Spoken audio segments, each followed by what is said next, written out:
السلام علیکم ورحمۃ اللہ۔ امید ہے آپ تمام احباب خیر و عافیت کے ساتھ ہوں گے۔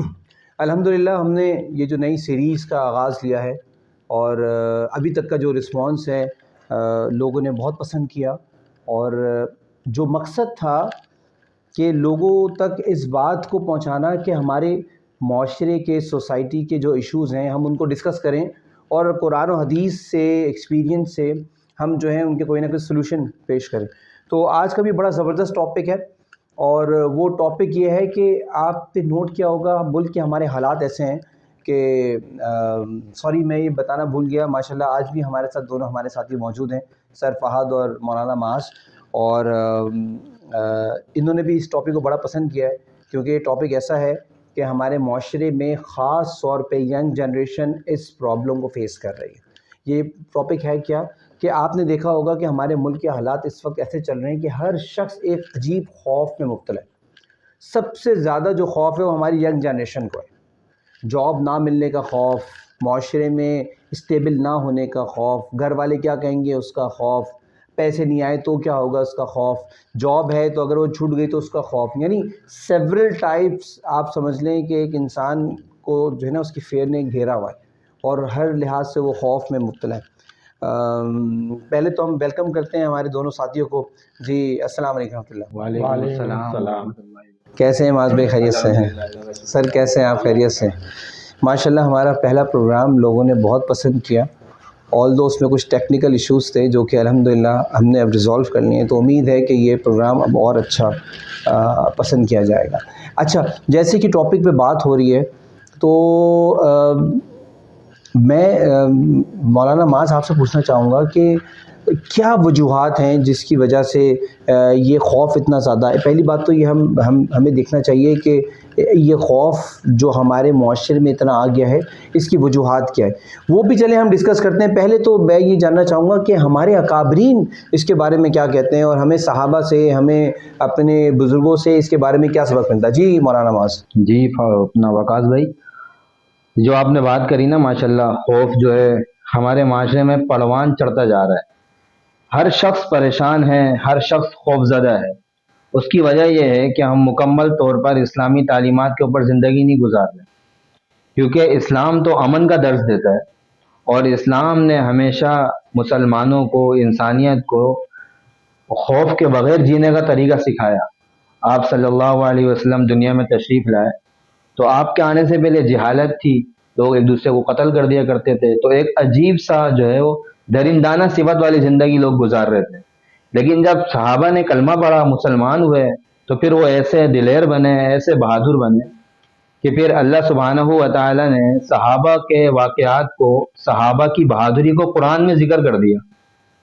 کسی بھی جناب نبی کریم صلی اللہ علیہ وسلم سے پہلے کتنی قومیں آئیں، اور حدیثوں میں آتا ہے کہ ایسی ایسی قومیں آئیں کہ لمبے لمبے قد تھے، اور باقاعدہ دعویٰ کیا کرتے تھے من اشد منا قوہ، کہ ہے کوئی ہم سے زیادہ طاقتور۔ لیکن اللہ سبحانہ و تعالی نے کسی کو بھی طاقتور نہیں کہا۔ لیکن صحابہ کی جب بات آئی تو صحابہ کے بارے میں اللہ نے قرآن میں فرمایا کہ رجال، کہ یہ مرد ہیں۔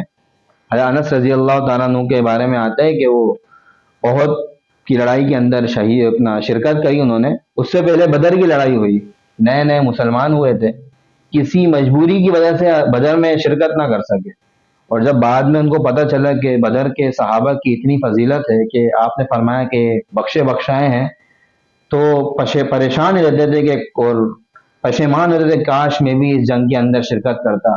پھر انہوں نے قسم کھائی کہ اب جو بھی جنگ ہوگی نا مسلمانوں کی طرف سے تو میں اس میں شرکت کروں گا۔ تو کچھ ہی وقت کے بعد جو ہے وہ احد کا میدان سجا، تو احد کے اندر انہوں نے بڑھ چڑھ کر حصہ لیا اور جو ہے وہ شہادت نوش کی۔ تو اللہ سبحانہ و تعالی نے قرآن کے اندر آیات نازل فرما دی کہ جس کا ترجمہ ہے کہ کچھ ایسے ہیں جو اپنے مقصد میں کامیاب ہو گئے، ان سے مراد بدری صحابی تھے جو شہادت نوش کر گئے، اور پھر فرمایا کہ کچھ ایسے ہیں جو ابھی رکے ہوئے ہیں، انتظار میں ہیں، اس سے مراد انس رضی اللہ تعالیٰ عنہ تھے۔ انہوں نے جو ہے احد کو ملتے کے ساتھ ہی جو ہے موقع ملا اور شہادت جو انہوں نے اپنے گلے لگائی۔ اور حضرت حمزہ رضی اللہ تعالیٰ عنہ اللہ کے نبی کے چچا ہیں، ہر خطبے کے اندر ان کا نام لیا جاتا ہے، اسد اللہ و اسد الرسول ہے، کہ اللہ کے شیر اور رسول کے شیر۔ تو صحابہ نے تو ایسی بہادری دکھائی، اس کی وجہ یہ تھی کہ پراپر اسلامی تعلیمات اپنی زندگی کے اندر اتاری تھیں. آج مسلمان اسلام سے بہت دور ہو گیا. جب غیر اللہ کو اپنے ساتھ رکھ لیا، اللہ کو پیچھے کر دیا، دنیا کو آگے رکھ لیا، تو اب دنیا تو ڈرائے گی اور پھر مستقل خوف، پریشانی، بے سکونی اس کے اندر مبتلا ہوتا رہے گا. یہ وجہ ہے. بالکل صحیح کہہ رہے ہیں کہ جب ہم اسلامک تعلیمات کو پیچھے کر دیں گے اور جو ہمیں ہماری زندگی کا مقصد ہے اس کو پیچھے کر دیں گے تو پھر معاشرے میں اسی طرح کے خوف جو ہیں پیدا ہو جاتے ہیں اور ہر چھوٹی سے چھوٹی چیز انسان کو جو ہے ڈرانے لگتی ہے. جی سر فہد کیا کہیں گے اس بارے میں؟ جی وقار بھائی، ہمارے جو معاشرہ ہے اس میں لوگوں کی سوچ یہ بن چکی ہے کہ بھائی مستقبل سے وہ اتنا ڈر رہے ہیں. ابھی مستقبل سے جب اتنا ڈریں گے تو آج کے دور میں کیا خاک جیے. ایسے میرا ایک دوست تھا، میرے ساتھ ہی پڑھتا تھا، تو پڑھائی میں بھی اچھا تھا. اب وہ کہے یار میں فیل ہو جاؤں گا، میں فیل ہو جاؤں گا، وہ فیل ہو جاؤں گا. خیر فیل تو نہیں ہوا، جاب لگ گئی. خیر کچھ عرصے بعد پھر وہی ڈر اس کو کہ میری جاب چلی جائے گی تو کیا ہوگا، جاب چلی جائے گی تو کیا ہوگا. کچھ عرصے بعد ایسا ہوا کہ کورونا آ گیا اور اسی سلسلے میں جو ہے وہ ان کی جاب ختم ہو گئی. تو میں یہ سمجھتا ہوں کہ جیسی آپ کی سوچ ہوگی نا، پھر اللہ تعالیٰ بھی آپ کو ویسا ہی دیں گے. یعنی آپ یہ کہنا چاہ رہے ہیں سر فہد کہ جو خوف ہے وہ در حقیقت ایک ہماری ازمپشنز ہیں. ہم ازیوم کر کے بیٹھے ہوئے ہیں کہ اگر ایسا ہو گیا تو کیا ہوگا. اچھا سم ٹائم ہونا کچھ بھی نہیں ہے. سم ٹائم وہ خوف ایک ہمارا وہم ہوتا ہے، ہمارا خیال ہوتا ہے، اس کا حقیقت سے کوئی تعلق نہیں ہوتا. تو دیکھیں یہ اصل بات ہے ناظرین کہ بہت سارے خوف ہمارے معاشرے میں ایسے ہیں جو بنا دیے گئے ہیں جس کا سم ٹائم حقیقت سے تعلق نہیں ہوتا. اور اگر وہ بالفرض حقیقت میں ہو بھی جائیں اور ایسا ہو بھی جائے تو ایسا نہیں ہے کہ اس کے بعد اللہ تعالیٰ نے آپ کے لیے کوئی بہتر آپشن نہیں رکھا، بلکہ اکثر یہ ہوتا ہے کہ جب ایک نعمت اللہ تعالیٰ لیتے ہیں تو اس سے کئی گنا بہتر نعمت انسان کو دے دیتے ہیں. چلیں یہ بات تو یہاں تک سمجھ میں آئی کہ ہمیں ہمارے اکابرین سے، صحابہ سے بڑا زبردست یہ پیغام ملتا ہے بہادری کا. اور ہمارے معاشرے میں جو خوف ہے وہ بھی زیادہ تر بناوٹی ہے، اس کا حقیقت سے کوئی تعلق نہیں ہے. تو ہمیں اس سے یقیناً ایسے خوف کو نظر انداز کر دینا چاہیے آگے بڑھنے کے لیے.